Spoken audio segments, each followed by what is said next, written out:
गद्दारों ने धोखे से छेदा पासी को गिरफ्तार किया, उनको तोप से उड़ा दिया। मैं कहना चाहता हूं इस बात को कि जुडिशियल व्यवस्था क्या थी अंग्रेजों की हुकूमत में। जुडिशियल व्यवस्था क्या थी अंग्रेजों की हुकूमत में। इस देश के तमाम क्रांतिकारी हुए, उन क्रांतिकारियों को फांसी की सजा मिली, लेकिन उस परिस्थिति में छेदा पासी कि कौन सी क्राइम थी, कौन सी अपराध था जिसको तोप से उड़ा दिया गया, ये भारत सरकार के सामने बहुत बड़ा प्रश्न है। नमस्कार दोस्तों, आप देख रहे हैं यूपी80 न्यूज और मैं हूं बलिराम सिंह। दोस्तों, हमारे साथ हैं भारतीय समाज दल के मुखिया और उत्तर प्रदेश सरकार के दर्जा प्राप्त मंत्री नारायण राजभर जी। आपके साथ हैं शहीद छेदा पासी फाउंडेशन के राष्ट्रीय अध्यक्ष गंगाराम राजभर जी। आप लोगों ने मांग की है कि छेदा पासी को शहीद का दर्जा दिया जाए, जो अंग्रेजों से लड़ते हुए शहीद हुए थे। आज भी उनका कागजों में नाम डकैत छेदा पासी लिखा जाता है। उस डकैत को हटा करके आपको शहीद का दर्जा देने की आप लोगों ने मांग की है। हम इस पे आप लोगों से बात करेंगे। अध्यक्ष जी, आपका बहुत बहुत स्वागत है। बहुत बहुत धन्यवाद जी। आपका एक पत्र मिला है शहीद छेदा पासी फाउंडेशन की तरफ से कि आपने छेदा पासी को शहीद का दर्जा की मांग की।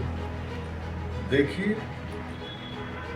भारत के 1947 से लेकर के अब तक लगभग हम लोग 77वां गणतंत्र दिवस मनाए, लेकिन सवाल ये पैदा होता है कि आखिर ये कैसा गणतंत्र है, कैसा लोकतंत्र है जिसमें इस देश का जो अति पिछड़ा वर्ग है, जिसमें राजभर है, बिंद है, निषाद है, लोधी है, पासी है, चौहान है, मल्लाह है।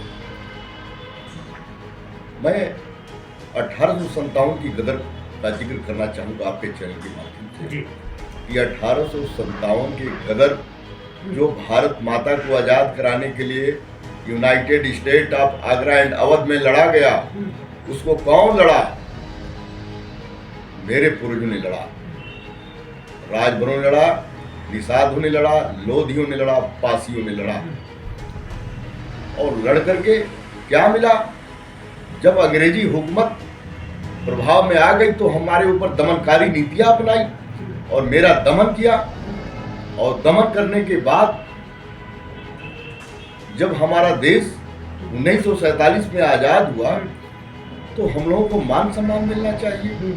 हमारे पूर्वजों ने माँ भारती के त्याग में जो बलिदान दिया, जो कुर्बानियां दिया, उसके एवज में हमको मान सम्मान मिलना चाहिए, हक हिस्सा। छेदा पासी जी पर प्रकाश डालिए।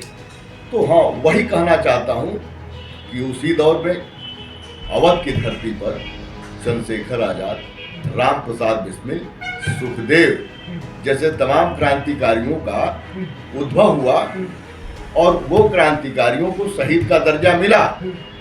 लेकिन मैं कहता हूं कि शहीद छेदा पासी जो इन लोगों की अगुवाई कर रहे थे, इन लोगों को, क्योंकि अंग्रेज करते क्या थे?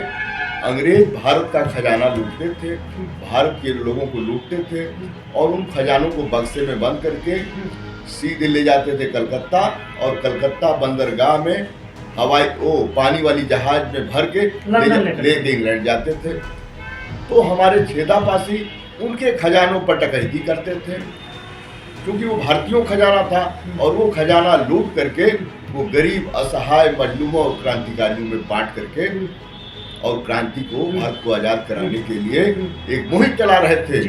इसलिए छेदा पासी जो है अंग्रेजों के निशाने पर थे, चूंकि एक कुशल रणक्षेत्र थे, कुशल रणनीतिकार थे, कुशल योद्धा थे। उन्होंने रणनीति को काफी लंबे समय तक झेला, लेकिन जब इस देश के कुछ गद्दारों ने धोखे से छेदा पासी को गिरफ्तार किया, और यही नहीं, ये घटना गिरफ्तार करवा दिया। हाँ, इससे पहले भी हुए कि यहाँ के गद्दारों ने यहाँ के क्रांतिकारियों और महान क्रांतिकारियों को उन्होंने जो है कि दबोचने का काम किया है या उनको गिरफ्तार करवाने का काम किया है। उसी कड़ी में छेदा पासी जी का भी गिरफ्तारी हुई और 30 मार्च 1944 को उनको तोप से उड़ा दिया। मैं कहना चाहता हूं इस बात को कि जुडिशियल व्यवस्था क्या थी अंग्रेजों की हुकूमत में।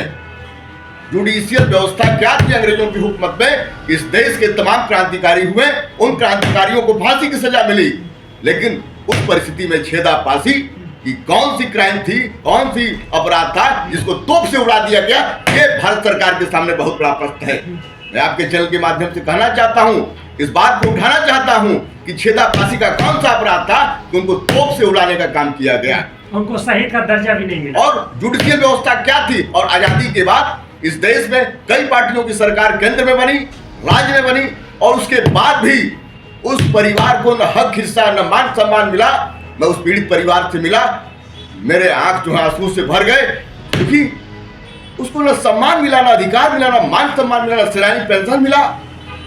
वो परिवार माने सेनानी परिवार के सारी व्यवस्थाओं से वंचित हुआ। आखिर क्यों? हम थोड़ा गंगाराम राजभर जी से बात कर ले रहे हैं। गंगाराम जी, छेदा पासी जी के परिवार से आपका क्या संबंध है? थोड़ा सा आगे आ जाइए जी, बताइए। जी, मैं एक समाज सेवक था।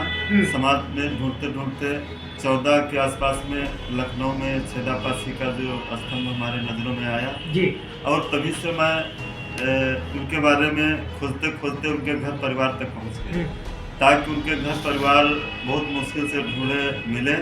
फिर उनसे जानकारी किया तो यही बताया कि वो जो है भगवान थे। क्षेत्र के लोग बताते हैं वो डकैत नहीं थे, वो भगवान थे, क्योंकि अंग्रेजों को लूट करके और तमाम शादी ब्याहों में जो है वो दान करते थे। तो उनके जो परिवार हैं, तो उनसे जब मैं मिला तो उनकी स्थिति बहुत गंभीर थी।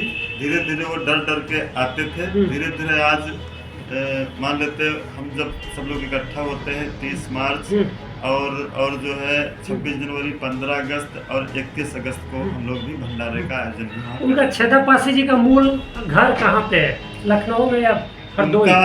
उनका जो घर है रहने के लिए मौसी का एक गांव था बौरू मऊ, और उनके आज परिवार जो है धरौरा गांव में रह रहे हैं। कहाँ पे? लखनऊ में या? ये बक्सी तालाब के इटौजा के क्षेत्र में पड़ता है वो धरौरा, उनका परिवार वहाँ रह रहा है। तो अब आप लोग क्या करेंगे छेदा पासी जी के लिए? आप क्या करेंगे अध्यक्ष जी? छेदा पासी के लिए मैं ये सवाल करना चाहता हूँ, उनको शहीद का दर्जा मिला क्यों नहीं? वो जान के पासी थे। नहीं, सवाल है कि क्या योगी जी मुख्यमंत्री जी को आप ज्ञापन देंगे या क्या करेंगे? देखिए, उत्तर प्रदेश सरकार से हमारी मांग है, क्योंकि हमारे समाज के लोग जो भी व्यवस्था में रहे इस व्यवस्था को नहीं समझ पाए, जिसके लेकिन सरकार की भी जिम्मेदारी होती है उन पहलुओं का अध्ययन करने का। वो बोर्ड लगा है लखनऊ, प्रदेश की राजधानी उत्तर प्रदेश के लखनऊ में वो बोर्ड लगा है। वो बोर्ड किस लिए लगा है? अंग्रेजों ने लगवाया है। किस लिए लगवाया है? उन गद्दारों ने जो छेदा पासी जैसे महान क्रांतिकारी को गिरफ्तार करने के लिए सहयोग किया, उनकी स्मृति में बोर्ड लगा। मेरा सवाल है हाँ। कि अब आगे आपका क्या कदम होगा? आगे मेरा यही अब कदम तक है, तो गलतियां हो गई। मेरा यही है कि कम से कम उस छेदा पासी को शहीद का दर्जा, अमर शहीद का दर्जा दिया जाए। इसके लिए आप क्या करेंगे? और उसके पीड़ित परिवार को 1 अरब रुपए का योगदान दिया जाए, ताकि वह परिवार नस्ते-नाबूद हो गया। किसके लिए? देश के लिए, भारत माता के लिए। उस परिवार को 1 अरब की धनराशि राज्य सरकार या केंद्र सरकार मुहैया करे, जिससे उसका आर्थिक 1 अरब ज्यादा नहीं है? 1 अरब कुछ ज्यादा नहीं है।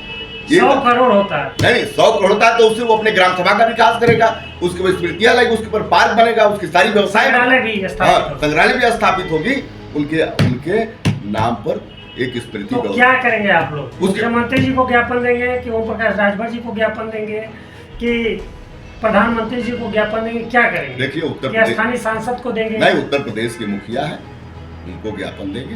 हम क्षेत्रीय नेताओं को, जातीय नेताओं को ज्ञापन नहीं देंगे, जो क्षेत्र और जाति के नाम पर अपनी जो जेब भर रहे हैं और पेट भर रहे हैं, उनसे हमारा कोई मतलब नहीं है। ये मामला राज्य सरकार और केंद्र सरकार का है। तो दोस्तों, आप लोगों ने सुना कि शहीद छेदा पासी जी को शहीद का दर्जा देने के लिए आप लोग मुख्यमंत्री जी को ज्ञापन देंगे और मांग करेंगे कि जो अब तक जो गलतियां हुई उसे दूर किया जाए, उनके परिवार को कुछ मुआवजा दिया जाए, सहायता राशि दी जाए, उनके याद में एक स्मृति गांव का विकास हो, संग्रहालय की स्थापना हो। आप लोग आए, बहुत बहुत धन्यवाद।